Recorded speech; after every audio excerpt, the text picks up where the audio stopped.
Olá, hoje nós vamos falar das mudanças climáticas no sul do Brasil. Quais os motivos de tantas chuvas no Rio Grande do Sul?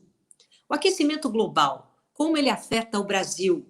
E quais são as perspectivas e as tendências para o futuro? Você vai saber tudo isso no nosso bate-papo de agora. Eu estou recebendo o professor César Pelegatti. Ele é professor do curso e Colégio Objetivo. Seja muito bem-vindo, professor. Olá, Silvia, tudo bem? Obrigado pela oportunidade e vamos lá conversar com todos vocês. Oportunidade muito assim excelente para todos nós, porque fica difícil entender, né, professor, por que choveu tanto no Rio Grande do Sul, apenas no Rio Grande do Sul? Então, Silvia, é assim, um evento extremo como esse não acontece por um único motivo. Sempre há uma conjugação de fatores.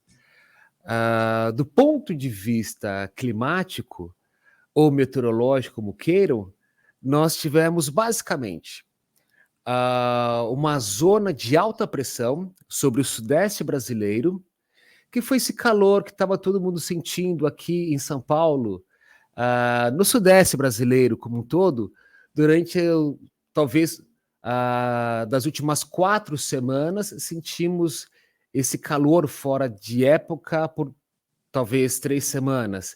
Foi uma zona de alta pressão. Essa zona de alta pressão funciona como um bloqueio. E aí nós tivemos a chegada de uma massa polar, de uma frente fria. E acontece, essa zona de alta criou um bloqueio. E esse sistema atmosférico, que naturalmente ele chega semana sim, semana também à região sul do Brasil. Só que qual é o caminho natural dele? Ele passa pela região sul do Brasil, passa por São Paulo, parte o Rio de Janeiro, pode chegar até o Nordeste brasileiro e ele vai para o oceano e se desorganiza. Ok, essa é a condição normal.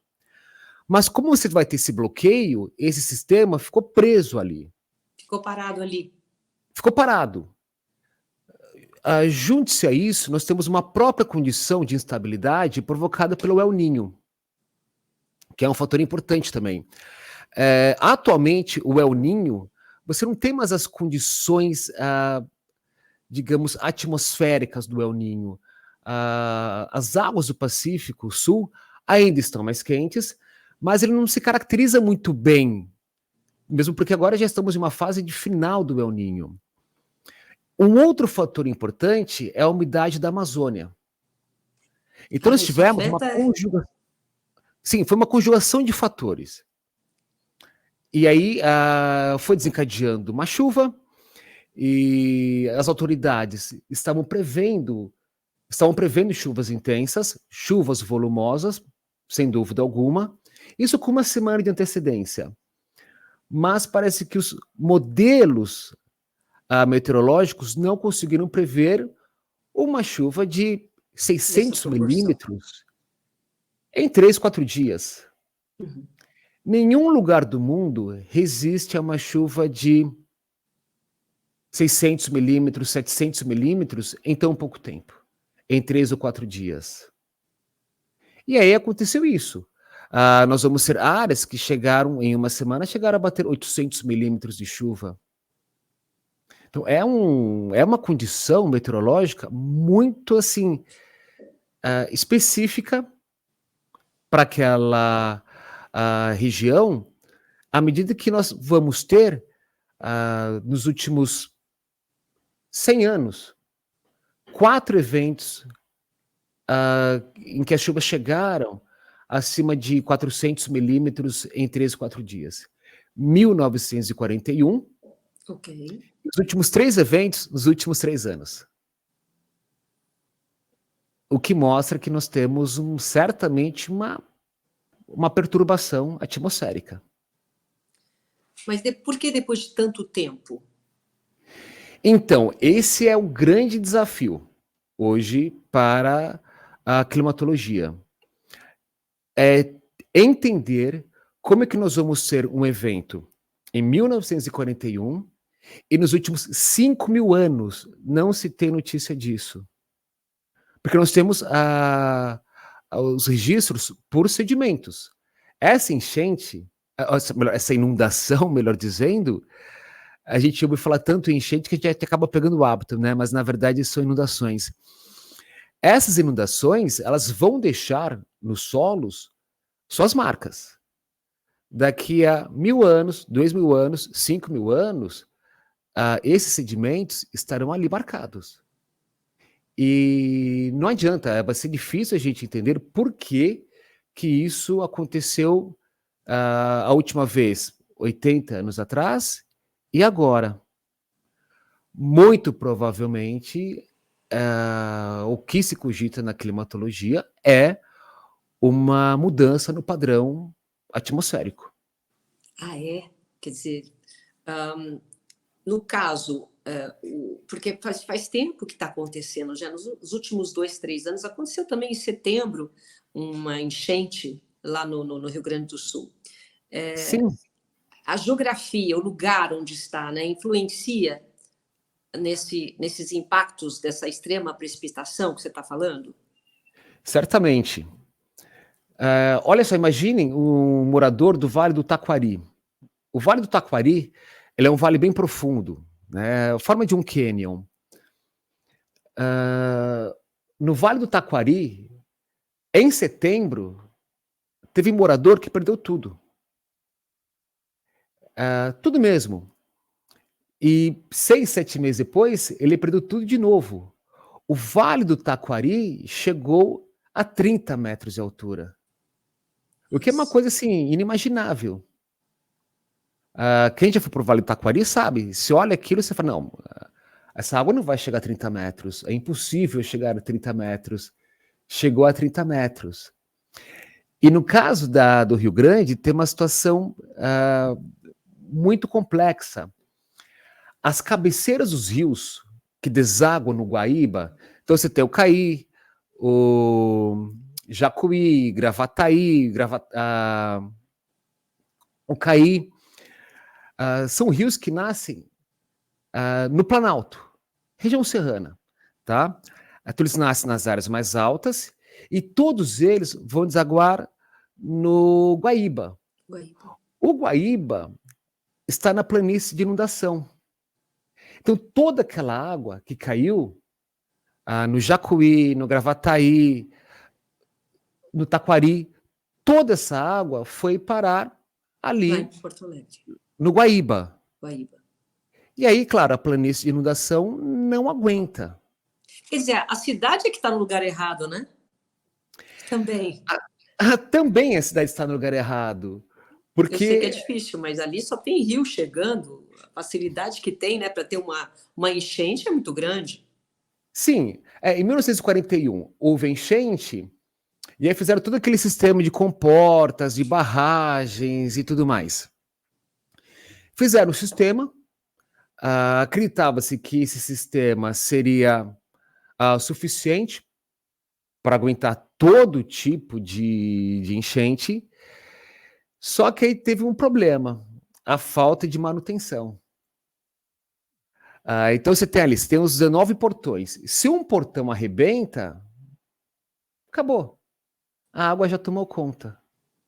E você vai ter falta de manutenção, você teve uma série de problemas que foram relatados depois. Para acontecer esse desastre, uma série, né? Pode ver que você está falando Sim. desde o El Ninho, da Amazônia, uma comporta que não teve manutenção. Geralmente os desastres são assim, né? Uma série de erros, né? Então, nunca é por causa de um único fator.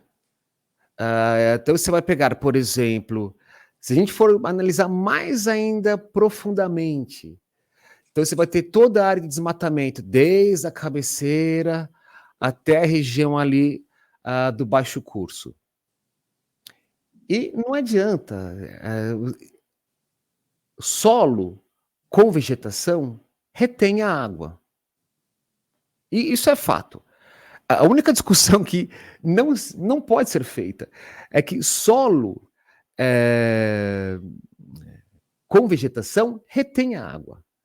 A partir do momento em que você retira essa vegetação, o solo para de reter a água e vai escoar. vai escoar essa água para algum lugar, ela tem que ir. Ela vai seguir a lei da gravidade. Ela vai para o ponto mais baixo. Então, quando você pega na região serrana, mais uma vez, a ação da gravidade. Então, você tem aqueles morros mais inclinados. Claro, vai desmoronar quando você tira a vegetação. E Não tem o que professor, fazer. quais são os impactos socioeconômicos do desastre? Então, os impactos vão longe. Eu acho que vai demorar muito para a gente entender até onde vai esse impacto. Eu estava vendo entrevistas hoje com autoridades e ninguém sabe dizer ao certo quanto que vai sair. Do ponto de vista financeiro, vai ser muito dinheiro, isso é fato. Reconstruir o Rio Grande vai sair muito caro. E não estamos falando da casa de, talvez seja 1 milhão. Não, não. Não é na casa de milhões. Não, vai muito além disso.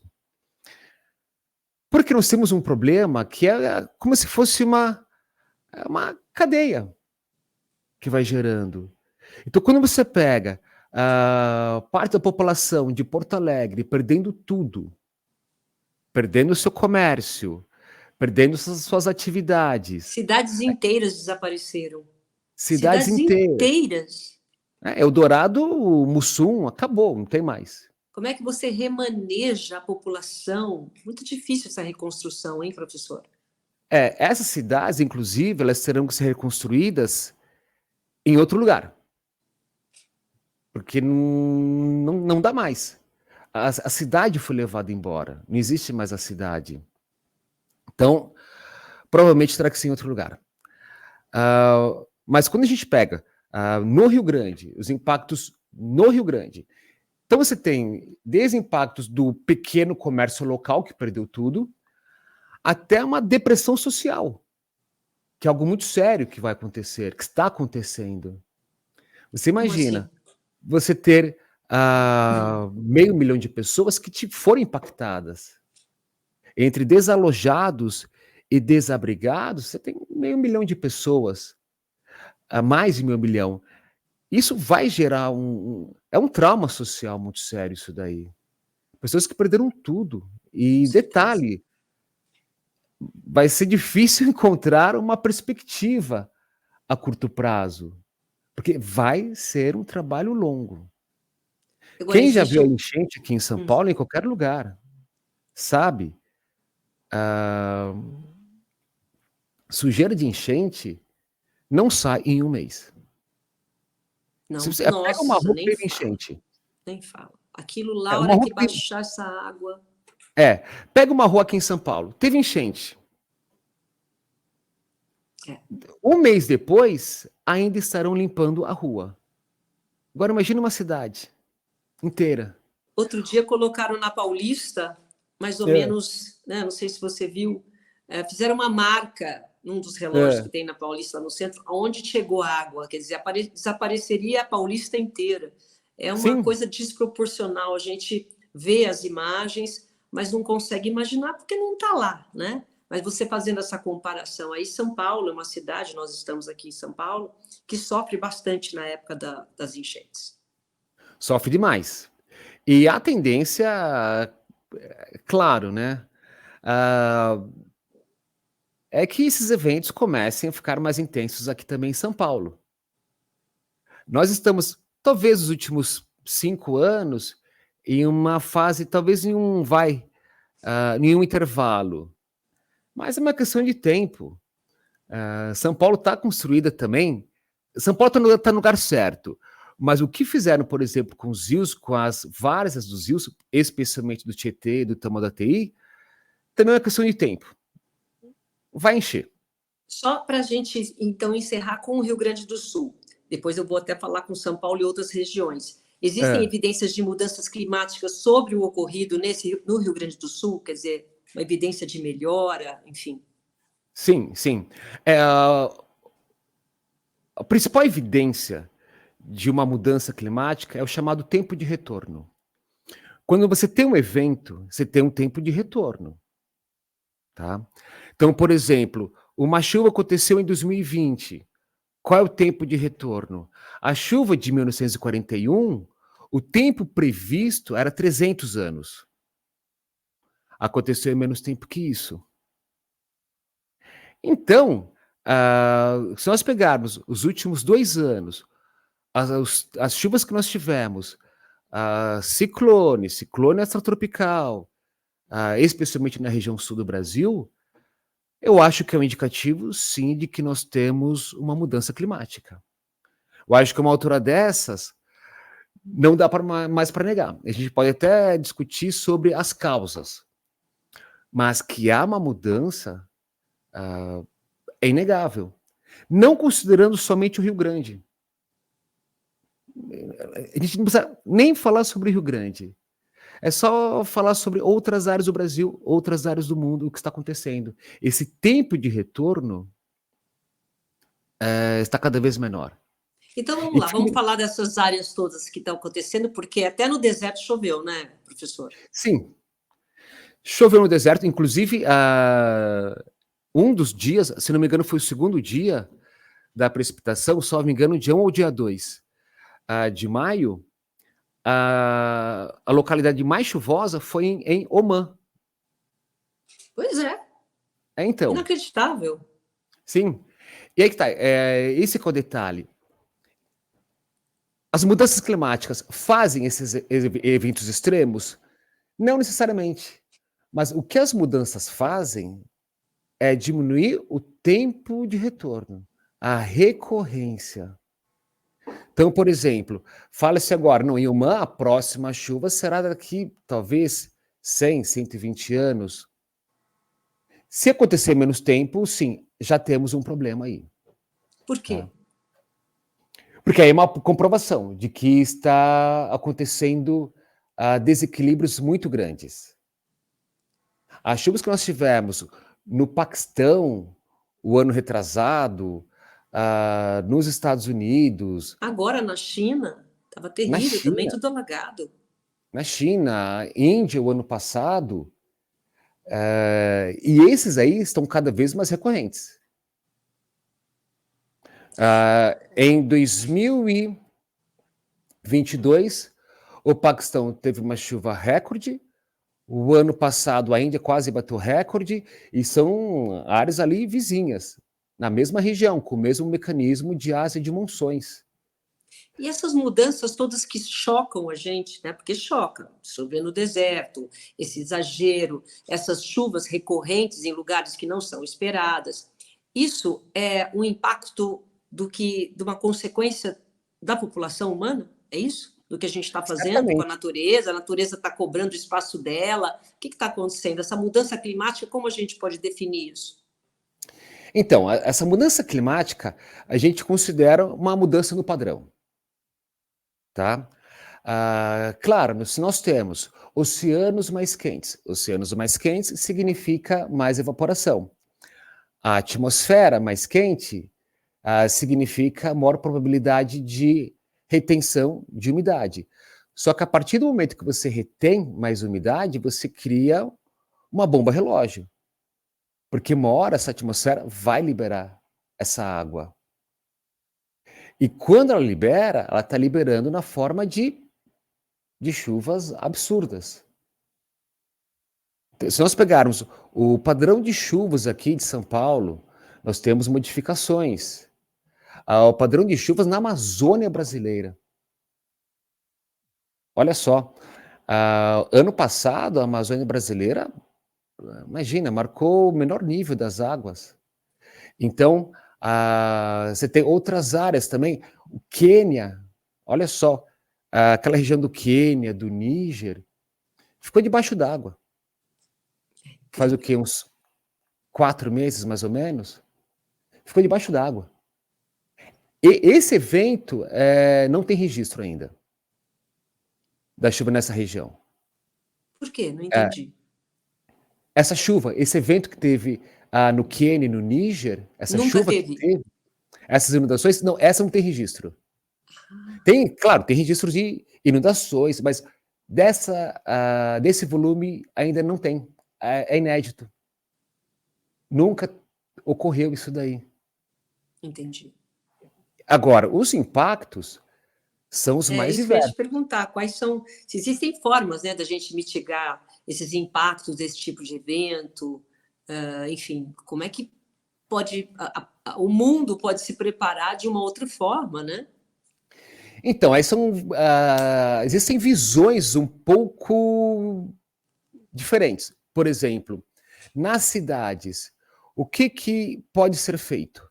A gente pode combater a água ou se unir à água. Interessante.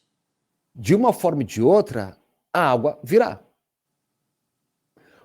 Você vai ter seca, depois ela virá em uma forma inesperada, mas ela virá. Isso é fato. Mesmo por causa dessas mudanças. E aí, quais são as opções que nós temos? Barrar a água.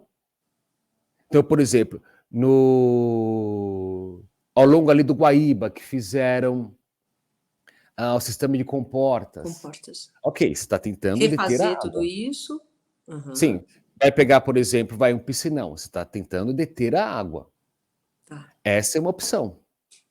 A outra opção, que tem surgido bastante, mas que ainda não é a realidade brasileira, é fato, está muito longe de ser uma realidade brasileira, que é você aceitar a água.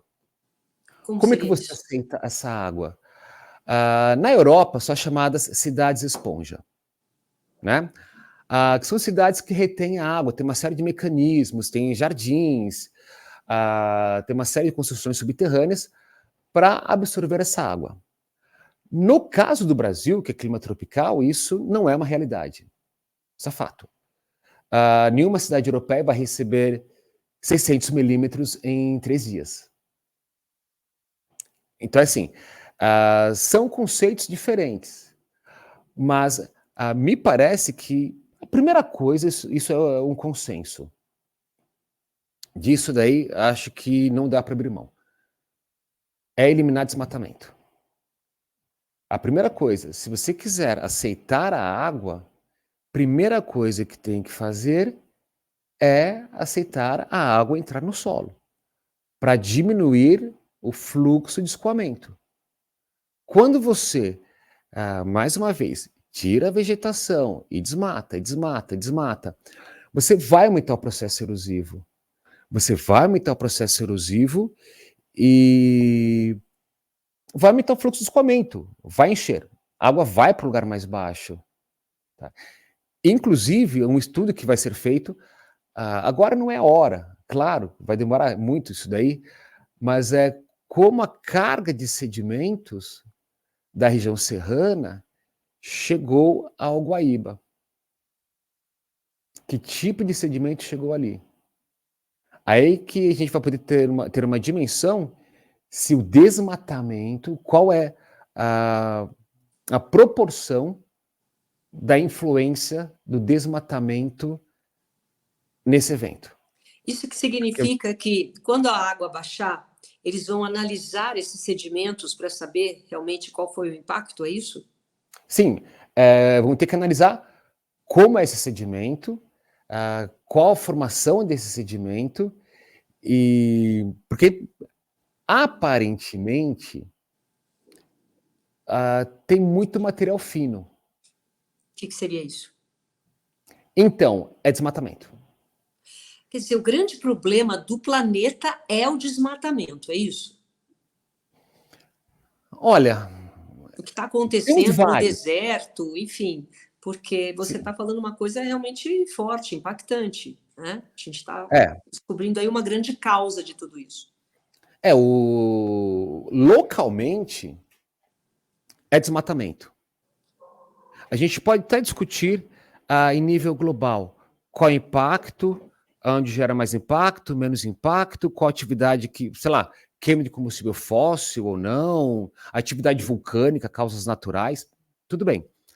Mas localmente, a cobertura vegetal tem um papel fundamental. Basta ver o que aconteceu, né? Que você falou da chuva na Amazônia. Isso é um Sim, grande reflexo, né?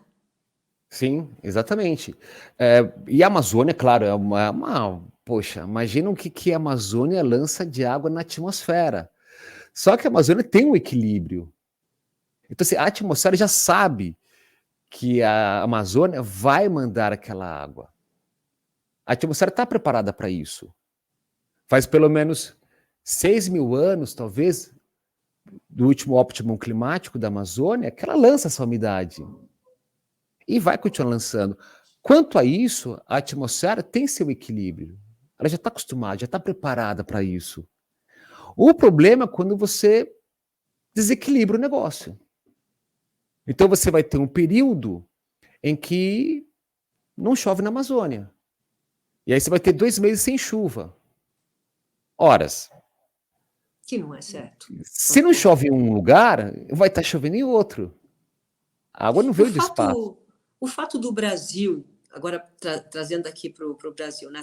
Continuando, mas falando no sentido de tendências para o futuro do meio ambiente no Brasil. O fato da gente não ter as estações bem marcadas, porque na Europa tem um frio danado, né, tudo bem marcadinho. Aqui no Brasil parece que está tudo confuso.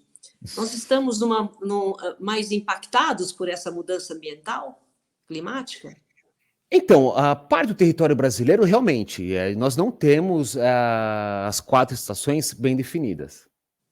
Né? São Paulo, por exemplo, nós temos ali verão chuvoso, inverno mais seco, aí você pega no Nordeste, que se chama de inverno, porque é a estação mais chuvosa, não necessariamente mais fria. A Amazônia é clima equatorial, então é a formação perennifolia, sempre o mesmo regime de chuvas, sem alterações. A região sul do Brasil, por estar uma região de maior latitude, talvez seja a região em que nós temos as estações mais bem marcadas. Tá, legal. Né? Mas assim, até aí eu acredito que não seja o maior problema. É comum nós termos um mês de maio, talvez com 1 ou 2 semanas de calor. Um mês já fica mais complicado. Aí, mais uma vez, a gente tem que ver o tempo de retorno disso daí.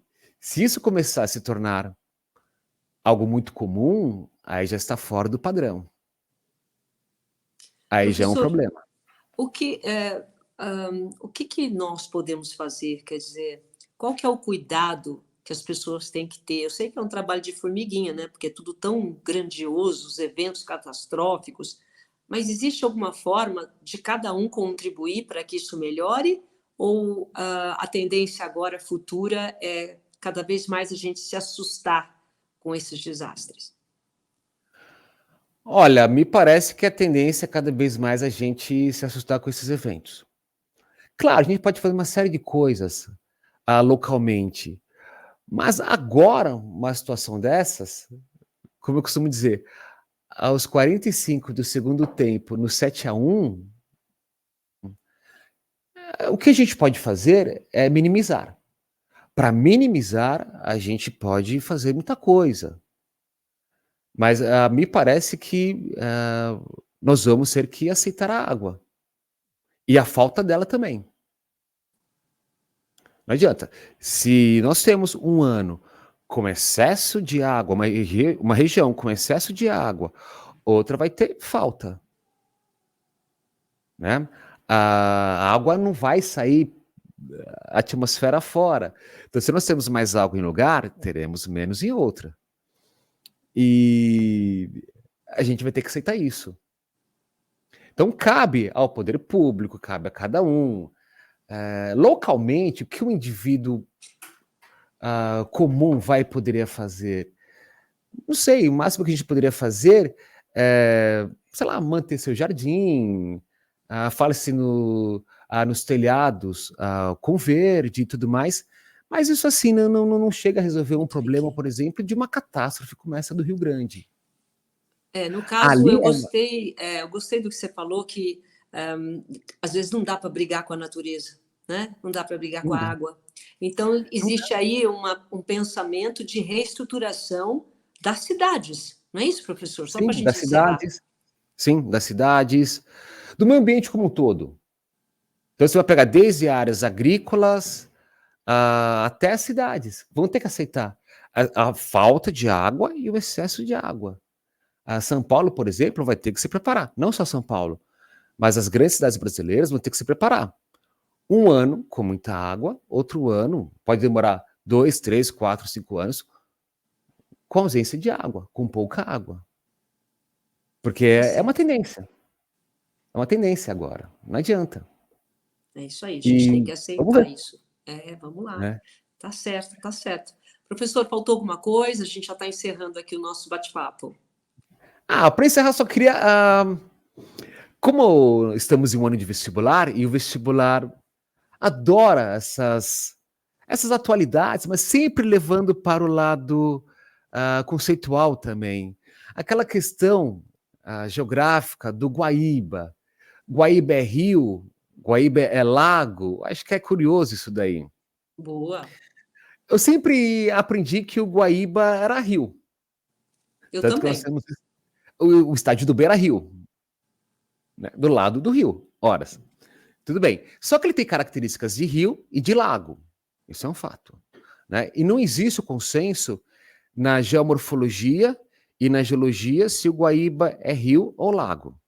A Lagoa dos Patos, ponto, isso é definitivo, é laguna. Porque a laguna tem uma saída para o oceano. E a Lagoa dos Patos tem saída para o oceano. Então é a Laguna dos Patos, ok. Mas o Guaíba ser rio ou lago, aí nós não chegamos ainda ao definitivo. Tá? Então, os nossos alunos podem ficar atentos, porque pode surgir questões desse tipo. Né? A diferença do lago, da lagoa, né? Basicamente a dimensão. A lagoa é menor do que o lago. O lago é um corpo de água doce. E parte do ano, maior parte do ano, o Guaíba é água salobra, com maior salinidade. Quando você tem ali a maior entrada de águas oceânicas. Então você vai ter característica de rio e de lago. Nossa, que incrível isso. Boa pergunta essa, hein, professor? É curioso. É uma discussão que já tinha ficado de fora de geografia há muito tempo. E voltou agora nessas discussões sobre o Muito bem. Guaíba e a Laguna dos Patos. Fica aí a dica, então, para você, É, aluno que está acompanhando a gente aqui. Professor, eu agradeço muito mais uma vez a sua presença aqui nesse nosso bate-papo importante para a gente compartilhar conteúdo com os alunos e com quem quiser assistir, né? eu que agradeço, muito obrigado e até uma próxima. Agradecemos muito a sua participação e você que está acompanhando a gente, só para você ter a certeza de que esse bate-papo vai ficar aqui disponível para você ver, rever e aprender, tá bom? Muito obrigada e até a próxima.